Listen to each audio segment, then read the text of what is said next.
안녕하세요. 저는 6개월이라는 짧은 결혼 생활을 마치고 새 출발을 준비 중인 싱글녀입니다.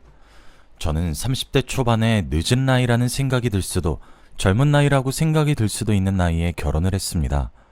결혼이 애들 소꿉놀이도 아니고 도대체 무슨 사연으로 결혼 생활을 고작 5개월밖에 하지 않았냐고 하시는 분들도 계실 텐데 제가 이혼을 하게 된 결정적인 이유는 바로 시어머니 때문입니다.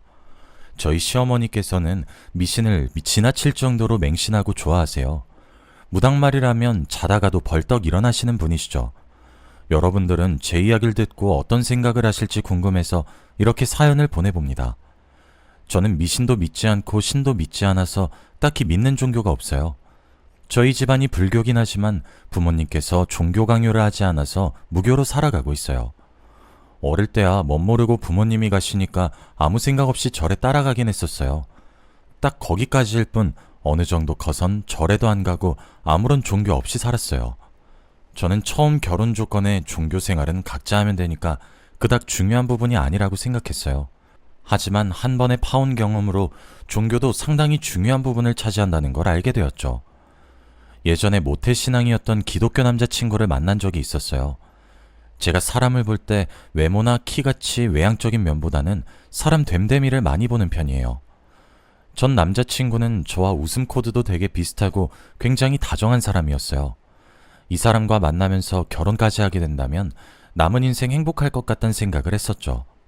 전 남자친구는 제게 결혼하자고 청혼을 했고 저는 기쁜 마음으로 받아들였어요. 그렇게 저희는 상견례를 했고 전 남자친구의 부모님을 만나 뵙게 되었죠.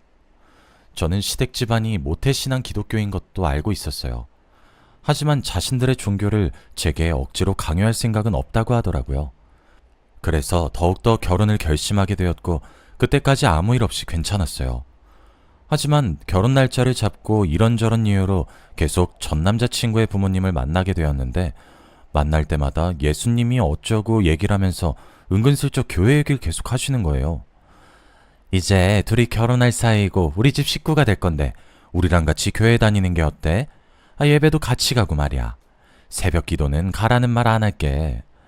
어머님, 종교 강요는 안 하신다고 하셨었잖아요. 저는 교회 다닐 생각이 없어요. 교회뿐만 아니라 절, 성당, 어떠한 곳도 갈 생각이 없어요. 죄송해요. 안 다녀봐서 그런 거지. 한번 다녀보면 나쁘지 않아. 좋은 사람들도 얼마나 많은데. 우리랑 같이 다니자. 죄송해요, 어머님. 몇 번이고 같이 다니자 말씀하셔도 제 대답은 언제나 똑같아요. 전 어떠한 신도 믿지 않아요. 정말 죄송합니다. 결혼 날짜가 다가올수록 교회 다니라는 전 남자친구와 어머니의 압박은 계속됐어요. 자꾸 전 남자친구 어머니와의 의견이 부딪히니 결혼이 망설여지더라고요.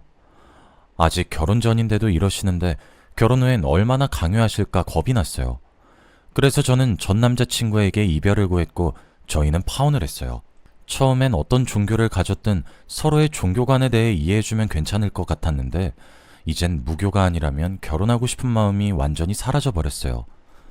하지만 무교인지 아닌지 계속 확인해보면서 만날 수도 없는 노릇이라 그 뒤로는 결혼할 거라는 생각은 버리고 정말 가볍게 만났었어요. 그러다 우연히 친구 생일 파티에 초대되어서 간 적이 있었어요. 친구들과 섞여서 이야기도 하고 게임도 하면서 즐거운 시간을 보내고 있었죠. 재밌게 놀고 집으로 돌아가려고 하는데 누군가 저를 부르더라고요. 저를 부르는 소리에 뒤돌아보니 아까 같이 놀던 사람들 중 한 명이더라고요. 뛰어온 건지 손으로 다리를 짚으면서 고개를 숙인 채 숨을 헐떡이고 있는 거예요. 어느 정도 안정이 됐을 때 머리를 매만지더니 수줍게 자신의 휴대전화를 제게 내밀더라고요. 제가 가만히 그분의 휴대전화를 바라보기만 했고 그분은 휴대전화를 다시 가지고 가는 거예요. 번호 달라는 건 실례죠? 잠시만요. 이거 제 번호거든요. 괜찮으시다면 연락 주세요. 싫으시다면 번호 적힌 종인 그냥 버리셔도 괜찮아요. 아, 번호 물어보려고 하신 거구나.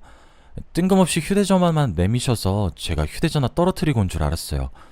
저도 번호 알려드릴게요. 이거 긍정의 의미로 받아들여도 되는 거죠? 지연 씨도 제가 마음에 드는 거죠? 혹시 거절하면 제가 민망할까봐 예의상 주신 건데 제가 오해한 건가요? 아니에요. 저도 승우 씨 마음에 들어요. 그래서 번호 드리는 거예요. 저 아무한테나 번호 주고 그런 사람 아니에요. 저와 남편의 첫 만남은 이렇게 평범하게 시작되었어요. 어느 연인들처럼 알콩달콩한 연애를 하다가도 살벌하게 싸우기도 했어요. 그래도 전 남자친구만큼이나 잘 맞는 남자였어요. 종교만 무교라면 당장이라도 결혼할 수 있을 만큼 모든 것이 잘 맞았어요. 그러다 드라마를 같이 보고 있었는데 신부님 역할을 한 배우가 나온 거예요. 배우 얘기하면서 자연스럽게 종교가 어떻게 되는지 물어봐야겠다는 생각이 들었어요. 와, 저 배우 진짜 천주교네? 천주교라서 저 역할 한다고 했나 보다. 아니면 천주교인 거 알고 섭외를 한 건가? 신기하네. 근데 자기는 종교가 어떻게 돼? 나? 종교 없는데? 무교야. 교회, 절, 성당 이런 거 가는 거 귀찮아. 우리 가족은 다 무교야. 아, 대신 우리 엄마가 미신 같은 거 진짜 잘 믿어. 종교는 없는데 미신은 믿으셔? 하긴 나도 믿었던 미신이 몇 개 있긴 하지. 문지방 밟으면 안 된다거나 빨간 글씨로 이름 쓰면 안 된다거나 그런 거. 우리 엄마는 그런 것도 믿고 무당말도 잘 믿어. 아, 진짜 같이 살면 피곤해. 빨리 내가 나가 살든가 해야지. 피곤한 아줌마야 정말. 그래도 귀여우시네. 미신 우리 어렸을 때나 열심히 믿었던 것 같은데 어머님이 되게 순수하신 것 같아. 아직까지 믿는 거 보면.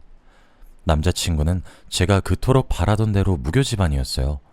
대신 어머님께서 미신을 잘 믿으신다고 하시는 거예요.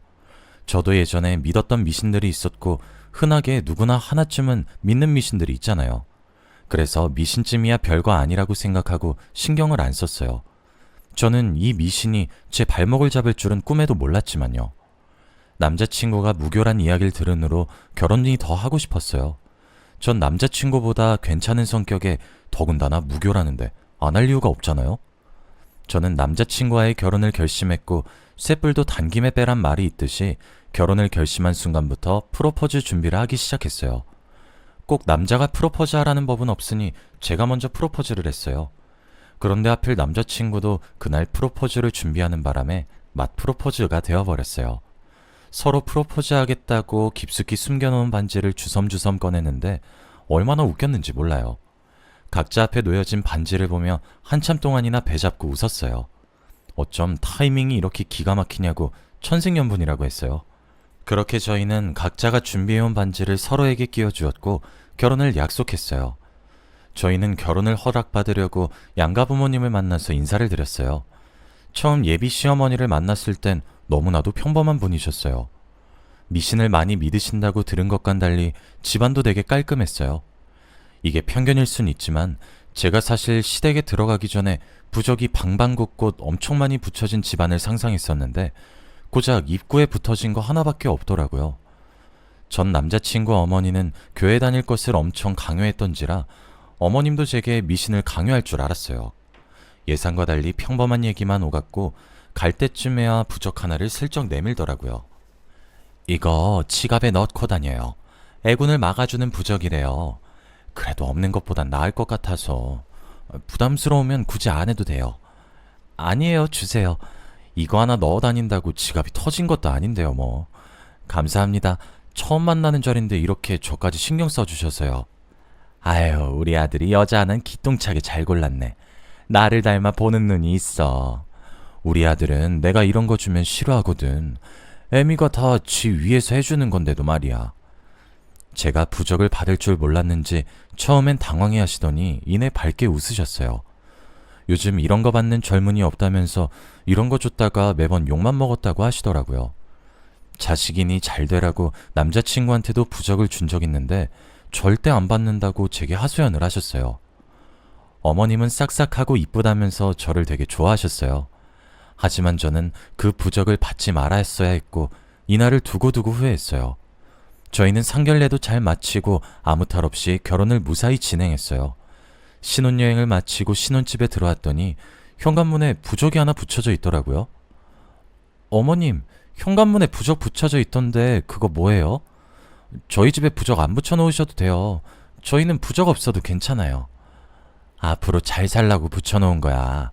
그거 붙이고 사는 게 좋다고 유명한 점쟁이가 그러더라고. 계속 붙이고 있어. 그리고 너 부적 좋아하잖아. 저번에 내가 준 거 지갑에 넣고 다니고 그러더만. 어머님, 저 부적 안 좋아해요. 어른이 주신 건데 안 받는 건 예의가 아닌 것 같아서 받은 거죠. 다음부터는 저희 집에 이런 부적 붙이지 마세요. 아셨죠? 알았다. 그렇게 하마. 이왕 붙여놓은 거니까 현관문에 붙어있는 건 건들지 말거라. 진짜 유명한 점쟁이가 해준 거라 비싸게 주고 만든 부적이야. 그러니 절대 건들지 말거라. 시어머니께서는 현관문에 붙은 부적에 대해서 신나게 말씀하시다가 부적 싫어하니 앞으로는 붙이지 말라는 제 말에 급격하게 목소리가 가라앉았어요. 다음부터는 안 그러겠다고 하시면서 현관문에 붙은 건 절대 떼지 말라고 강조하시더라고요. 일단 강요하시니까 붙이고는 있는데 저는 잠깐 붙였다가 어느 정도 시간 지나면 떼야겠다고 생각했어요. 시어머니께서는 반찬을 가져다 주신다는 핑계로 신혼집에 자주 들락날락거리셨어요. 아직 다 안 먹었다고 안 오셔도 된다고 했는데도 굳이 오셨어요. 그냥 반찬만 주고 가시면 모르겠는데 계속 이 방 저 방 왔다 갔다 하시면서 기웃거리셨죠. 도대체 뭘 하시는지 모르겠지만 저희 집에 오면 혼자서 엄청 바쁘게 움직이시더라고요.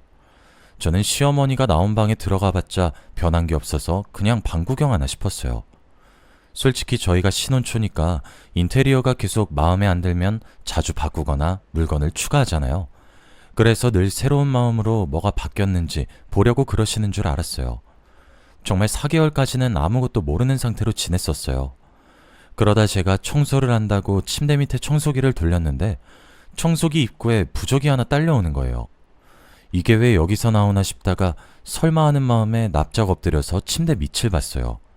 바닥에 아무것도 없어서 제 지갑에서 떨어진 거라고 단정 지으려고 하는데 쎄한 느낌이 드는 거예요.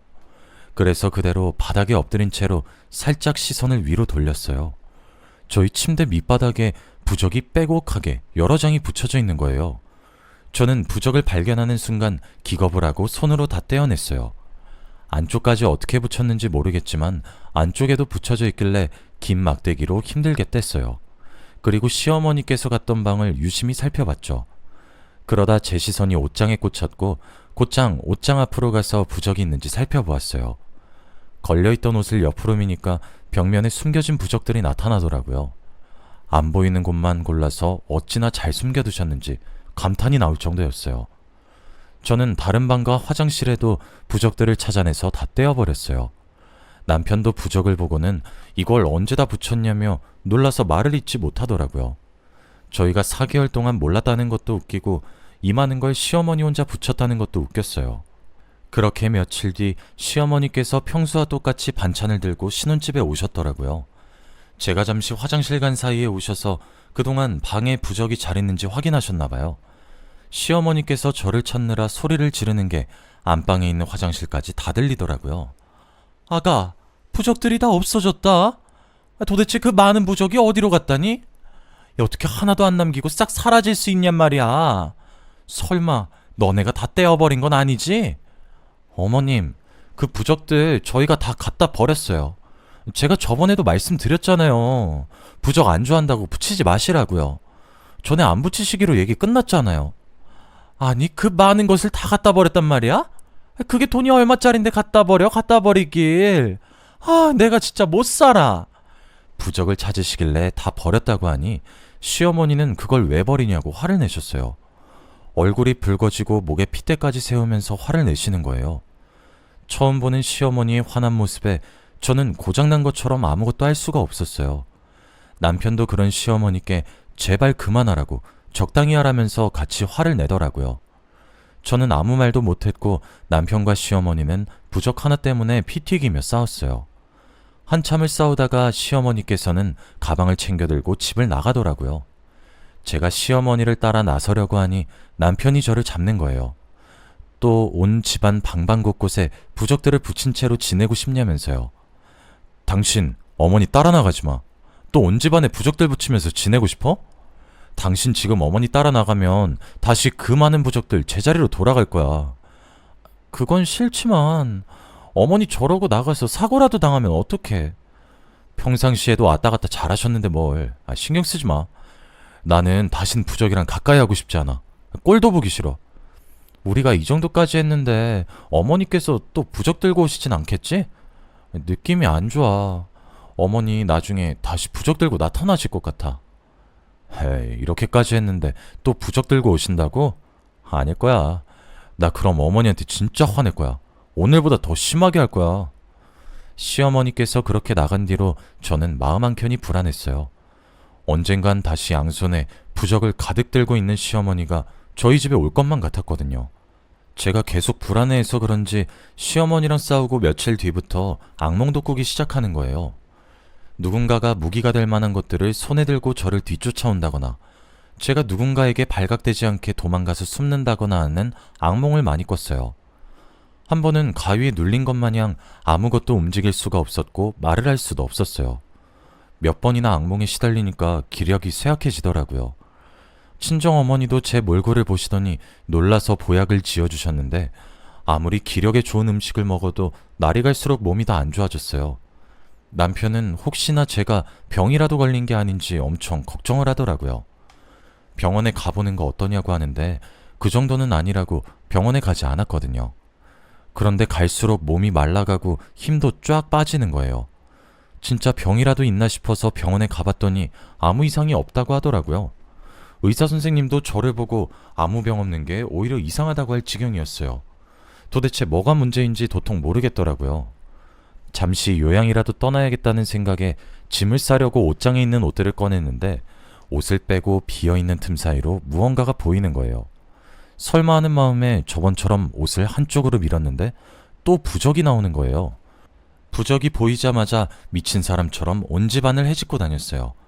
저번이랑 똑같은 위치로 안방 침대 밑바닥에도 부적이 다닥다닥 붙어 있더라고요. 저는 집안에 붙어 있던 부적들을 찾아내서 모조리 다 떼어냈어요. 그리고 바로 시어머니께 전화를 했어요. 어머님, 도대체 이 부적들은 또 언제 붙이신 거예요? 도대체 왜 계속 붙이시는 거예요? 한동안 저희 집 안 오셨잖아요. 도대체 언제 와서 붙이신 거예요? 이번엔 오래 갈 줄 알았더니 그래서 그것도 다 떼서 버렸니? 그건 우리 아들한테 좋다고 해서 붙인 거니까 네가 열낼 거 없다. 제발 부적 좀 붙이지 마세요. 네? 남편도 싫다고 하는데 왜 계속 그러는 거예요? 우리 아들이 싫어한다고? 누가 그러니? 나 그 부적 아들한테 허락받고 정정당당하게 붙인 거야. 네 남편도 내가 그 부적 붙인 거 알고 있다고. 남편이요? 거짓말하지 마세요. 제가 속을 줄 아세요? 저번에 그이가 어머님한테 화낸 거 잊으셨어요? 그런 사람이 부적 붙이게 허락을 했다고요? 속는 셈 치고 하나 붙여줬더니 효과 좋은 것 같다고 더 붙여달라고 하던데 못 믿겠으면 네 남편한테 물어보든가. 그리고 너 요즘 몸 안 좋은 것 같다더라. 근데 지금 기력이 넘치네. 제 몸은 제가 알아서 할 거예요. 또 이상한 부적 쓸 생각이시면 접으세요. 내가 너한테 부적을 왜 쓰니? 돈 아깝게. 난 우리 아들을 위한 부적밖에 안 써. 제가 부적 때문에 따지자 시어머니는 남편에게 허락을 받고 저희 집에 부적을 붙였다고 하시는 거예요. 저번에 남편이 부적 싫다고 그렇게 화를 냈었는데 허락했다니 이해가 안 갔어요. 남편 퇴근 후에 물어봤더니 부적 붙인 뒤로 정신건강이 좋아진 느낌이라 더 붙이라고 했다더라고요. 그러더니 저한테 다 떼버렸냐고 묻더니 왜 뗐냐고 화를 내는 거예요. 저는 이제 더 이상 남편도 제정신이 아니란 생각을 했어요. 그러다 며칠 뒤 시어머니께서 또 신혼집에 와서는 문을 엄청 두드리는 거예요. 한창 반찬 자주 가져다 주실 땐 매번 문 열어드리기 귀찮아서 비밀번호를 가르쳐 줬었거든요. 제가 없을 때도 저희 집에 오는 것 같아서 시어머니 몰래 비밀번호를 바꿔버렸어요. 비밀번호가 맞지 않자 문이 부서지라 두드리셨어요. 저는 문을 열어줄까 말까 많이 망설이다가 계속 저렇게 놔두면 시끄러워서 주민들한테 피해줄까봐 문을 열어주었어요. 제가 문을 열어주자마자 십자가를 제 이마에 탁 소리가 날 만큼 세게 내려치더라고요. 너무 놀라기도 하고 아파서 손으로 이마를 감싸주었어요. 그랬더니 시어머니께서는 뭘 먹고 힘이 좋은 건지 제 손을 치우더니 다시 한번 탁 소리가 나게 십자가를 제 이마에 내려치시는 거예요. 제가 손으로 이마를 감쌀 틈도 없이 십자가를 다시 제 이마에 대더니 본인 주머니에 손을 넣고 무언가를 칩더라고요. 주머니에 있던 무언가를 꺼내서 제게 마구마구 던지기 시작했어요. 얼굴에도 맞고 몸에도 맞았는데 딱딱한 알갱이 같은 것들이라 너무 아프더라고요. 하지 말라고 울부짖어도 시어머니는 표정 변화 없이 계속 제게 던지시는 거예요. 떨어진 것들을 보니 무언가의 정체는 팥이었어요. 시어머니는 다시 주머니에서 팥을 움켜쥐더니 저를 보면서 물러가라를 외치며 다시 던지시더라고요. 우리 아들 나쁜 기운들 네가 다 가져간다고 해서 결혼시켜놨더니 부적을 다 떼버려? 그 부적이 어떤 부적인데 다 떼버렸단 말이냐? 잡기나 쉬인 게. 죽어. 죽어! 어머님, 그만하세요. 너무 아파요. 그러니까 제발 그만하세요. 네 꼴을 보아하니 역시 부적이 효과가 있었던 거야. 돈을 들인 보람이 있어. 우리 집안 망치는 이 흉물. 너는 우리 아들 액바지. 그 이상도 그 이하도 아니야. 시어머니는 무섭도록 싸늘한 표정을 하고 혼자서 무어라 중얼거렸어요. 그러더니 대뜸 죽으라고 소리치더니 다시 중얼중얼 거리더라고요. 자세히 들어보니 점쟁이가 남편이 저와 결혼하면 제가 나쁜 기운을 다 빨아들여서 남편의 기력이 좋아진다고 했나봐요. 그래서 저와의 결혼을 허락했다는 거예요. 부적을 붙이면 모든 악의 기운을 제가 다 빨아들여서 남편은 좋아지고 저는 시름시름 앓게 되는 것이었어요. 남편 기력 때문에 그렇게 부적을 붙이고 제가 부적을 뗐다고 하면 화를 냈던 거예요. 저는 계속 팥을 맞지 않으려고 얼굴을 요리조리 피했어요. 시어머니는 제가 계속 안 맞으려고 피하니까 못 움직이게 제 머리채를 잡는 거예요. 계속해서 발버둥 치고 있는데 딱 마침 남편이 퇴근을 하고 집에 들어오더라고요. 저는 남편이 이 모습을 보면 시어머니를 말려줄 거라고 생각했어요. 하지만 말려주긴커녕 제 양팔을 잡고 시어머니가 팥을 던지기 쉽게 만들어주더라고요. 여보, 가만히 있어. 어머니가 우리한테 나쁜 거라도 하시겠어? 다 우리 위해서 이렇게 하시는 거니까 당신이 조금만 참아. 당신 미쳤어? 당신까지 왜 이러는 거야? 이것 좀 놔. 내가 왜 이런 수모를 당해야 하는데? 난 싫어. 싫다고. 그냥 얌전히 맞고 있으면 빨리 끝날 일인데 왜 질질 끌려고 그래? 딱 1분만 눈 감고 그냥 맞으면 안 돼? 그게 그렇게 어려워? 그럼 당신이나 맞아. 나 대신 당신이 맞으라고. 그러면 되겠네. 빨리 나. 이거 놓으라고. 나 진짜 당신들 신고할 거야. 시어머니의 눈은 이미 미친 사람처럼 제정신이 아닌 듯해 보였고 남편도 미신 같은 건 절대 안 믿을 줄 알았는데 동참을 하고 있더라고요. 자기도 저처럼 미신 같은 거 안 믿는 사람이지 않았냐면서 그런데 이번에 부적 효과 제대로 봤다면서 저도 속는 셈 치고 가만히 있어 보라는 거예요. 저는 계속 발버둥 치다가 발꿈치로 남편의 발등을 있는 힘껏 세게 내려 찍었어요. 남편은 저를 잡고 있던 손을 놓고 자기의 발등을 감싸주었어요. 저는 그 틈에 아무것도 챙기지 못하고 그대로 집에서 도망 나왔어요. 갈 곳이 없어서 친정으로 왔고 저는 부모님께 제가 당했던 것을 말씀드렸어요. 네가 여긴 어쩐 일로? 근데 너 꼴이 그게 뭐야? 무슨 일 있었던 거야? 어머, 신발도 없이 너 맨발로 여기까지 온 거야? 엄마, 나 이혼할 거야. 도저히 못 살겠어. 내가 방금 뭔 짓을 당하고 온 줄 알아? 여기 머리카락에 팥 붙은 거 보이지? 나 시어머니한테 팥 맞았어. 팥? 아니 네가 팥을 왜 맞아? 울지 말고 무슨 일 있었는지 엄마한테 다 얘기해봐. 1년을 산 것도 아니고 이제 결혼한 지 6개월밖에 안 됐는데 왜 이혼을 한다는 거야? 나보고 잡기라고 요망한 흉물이라고 그러고 나는 남편의 액바지 그 이상도 그 이하도 아니래. 남편 아끼운 내가 다 가져가라고 결혼 허락한 거였대. 진짜 어이없지. 아니 그게 다 무슨 말이야. 너를 김서방 액바지 하려고 며느리로 삼았단 말이야? 이게 말이니 방구니? 무슨 그런 어이없는 집안이 다 있어? 당장 이혼해. 안 되겠다. 친정어머니도 제 이야기를 듣는 내내 어이없어 하시더라고요.